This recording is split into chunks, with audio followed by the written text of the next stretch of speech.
Hello traders, it's Samurai Trader here. Welcome to this training session on the 29th of January 2016. I've got a lot to cover today, so I'll actually break this up over a number of videos because I'm going to cover some trades that I've took today myself, and also a lot of questions from traders, students and traders over the last week or two.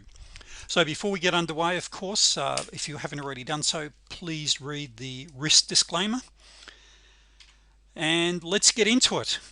So master your tools, master your setups, master yourself. This takes time.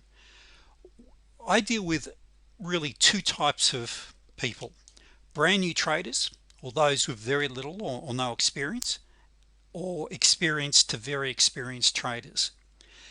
Many of the experienced traders need to retrain themselves. That is, they've lost a lot of money trading, or perhaps they're just not making it as yet. Traders, you need to stop trading real money, draw a line in the sand, and give yourself time. So if you're an experienced trader, the challenge for you is you need to retrain yourself and to break some of your old training habits. And of course I cover this extensively in the Day Traders Fast Track program, but you really need to do it, but you can do it. And for new traders, if you're brand new to trading, you need to give yourself time.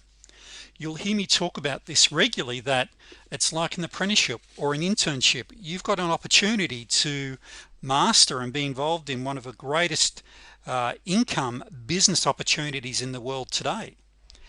But it takes time. You're not going to pick it up overnight. So be kind to yourself and give yourself time. And I like to talk about a minimum of 90 days, and that's before you start trading one or two strategies, which we're going to get to in a moment. But traders, stop trying to do everything overnight. If you've been losing money, you need to go back and retrain yourself. Remember traders, when we blow our accounts once or twice, we do psychological damage to ourselves. We become skeptical. We no longer trust ourselves, and these are all issues that we need to deal with. This takes time. So that's point number one. The next point I want to talk to you about when we look at the charts in a moment is information overload.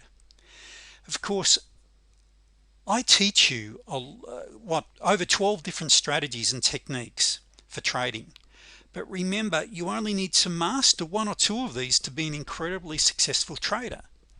If you try to master too many of them, you will fail because of information overload. You can only think of so many things at once, and that's really important. Likewise, if you're a new student and you first look at the program, you see so much information, so many videos. Remember, the first 30 days, just go through everything thoroughly. Take copious notes. It's just so important. And when you do start trading, and even when you start using the simulator, use it on one or two strategies, not all 12 or 13. Okay, so build it over time.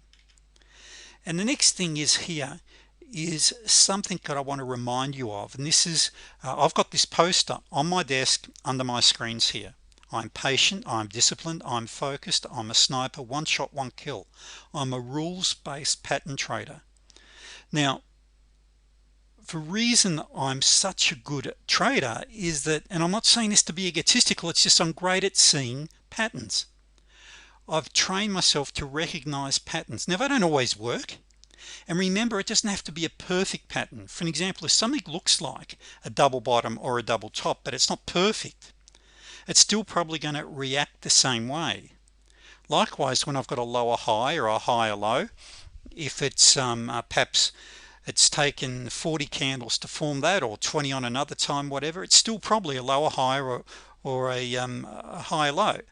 So remember, trading is not perfect, but after a period of time you become very, very good. And that's really, traders, what I'm looking for. I'm looking for patterns. The T25 is a pattern, the T2 is a pattern, the T1 is a pattern, the 89B is a pattern. They're all patterns. So after a period of time you will learn these patterns. But getting back to the original thing, just before we go to the charts now, I want to remind you of: be kind to yourself, give yourself time, take your time, particularly if you've been trading for a period of time and it hasn't been working for you. You need to retrain yourself. So let's go and have a look at some charts, and we'll talk about a few things here.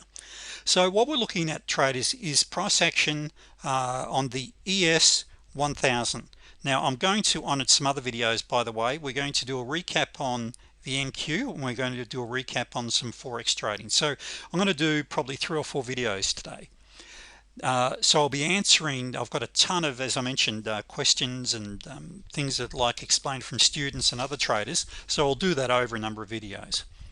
So this one here, getting back to this is the ES 1000 volume, which is what I really like. Now remember, last week we had some incredible volume. Okay, we were seeing, I think the top day there we had over 4 million US contracts, contracts trade, which means you have to jump from, in my opinion, a 1000 share bar or volume bar up to a 2000 or even a 3000, because the market's moving that quickly. So be aware of that. So yes, during normal market hours I will trade the 1000. However, when the market goes crazy, you need to lift your time frame, or at least I do anyway. That is, if it's moving too quickly. And the other thing, if it's which I wanted to mention too, is that if it's going absolutely crazy, maybe you should just sit the day out, not even trade for the day. You don't have to trade every day. Remember what we saw last week over those 2 or 3 days, crazy price action. I mean, some of it at times is almost untradeable, and there's another reason why it becomes untradeable. If you're a one contract trader, and if you only have $3,000 or $4,000 in your account, remember the rules of risk. You never risk any more than 2%, absolute maximum. And if you're hoping, for an example, if we take this here, if the market's going crazy and you want to put your stop 2 ticks below this little swing low, the market might be up here. It means you might have a 12 tick stop, which might make it a 3 or a 4% risk on your account. Now remember, in trading, traders, we have what we call Murphy's Law. If it's going to happen, it probably will. So you know, the day you start putting these big stops in, if you put your stops 2 ticks under these little swing lows or above these swing highs, you're going to get stopped. Okay, and it hurts your account. It really does, but then it shatters your confidence. Please remember that. So one of the questions I had is, what do we do with our stops in fast moving markets? Well, here's one way of looking at it. We are momentum traders, which means that, you know, hopefully we're in a position where the market's really moving for us. So if we have a fixed stop, so rather than say tucking, if we were taking this counter trend, rather than tucking our stop down here, if the market's moving, or even above here, if the market's moving and we use a fixed stop, that's okay too.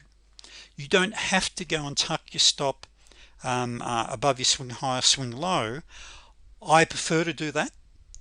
However, it's a consideration, and the type of trade you're taking. For an example, for T25s, what are T25s? T25s are momentum trades. Okay, so you've got a 1 candle. This is almost a T25, almost a T25 there. See the 1 candle here? That's T25. Now a T25, of course, in fast moving markets, it's okay to go with 1 candle pullbacks.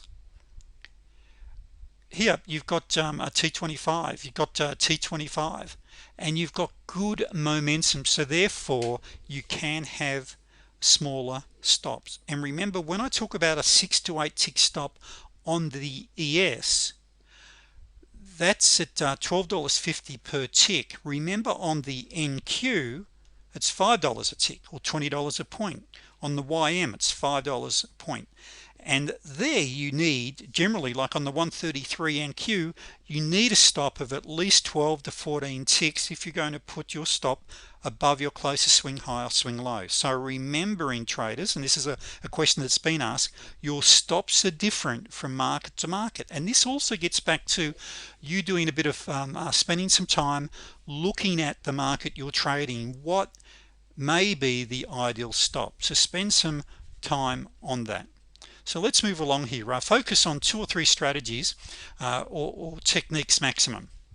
Okay, and if ever I get any spelling errors, traders, please forgive me. Okay, so and the reason I say that, it's really easy to get confused because I'm going to show you a pile of things here on this chart, but remember I've been doing this a long time. It makes it easier, but I still get overwhelmed and make mistakes. So this is where you really want to minimize. So let's have a look at a couple of things I wanted to point out. First of all, when you get these L9s, I call these, it's where you get these T1 signals, which is our paint bar, which does not form until this third bar ticks down. You've got a lower high, right? These are a great trading opportunity, but they don't always work. Just remember that. But I do like them, so quite often you'll see me mark these up, and I may not explain what they are. It's in my own trading. It's just a lower high or a high low.